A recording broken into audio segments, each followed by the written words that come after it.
Welcome back to Good Morning El Paso. Very Merry Christmas Eve to you all. We are under an ABC-7 first alert because we are tracking some gusty winds on this Christmas Eve.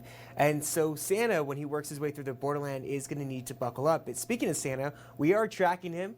He's currently across Australia, working his way to Darwin, Australia. And get this, he has delivered more than 900 million gifts so far. And as he works his way to the borderland, again, he's going to need to buckle up. Let's break down the winds for us here across the region. We are tracking winds that will strengthen in speed around 30 miles per hour by the time we hit this later portion of the morning. Around 9 o'clock, we could see them around 35 miles per hour for Las Cruces and the El Paso area.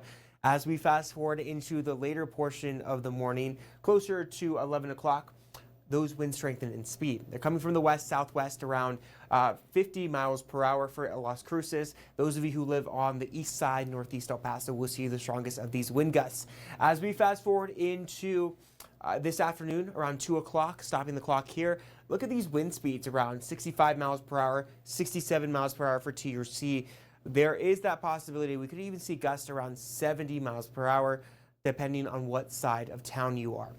Sacramento Mountains and the Gilas are under a high wind warning, and these winds will really persist for the rest of Christmas Eve, which is the not so good news. So those of you who have any allergies, now's the time to take your medications with all the blowing dust that could potentially be thrown up into the atmosphere.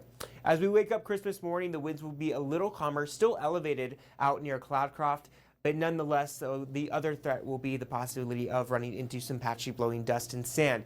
So that will reduce visibility, and when you're driving next to high-profile vehicles like semi-trucks and RVs, a strong wind gust can definitely tip over one of those vehicles and cause accidents out there on the roadways. So please give yourself enough room between you and the car in front of you.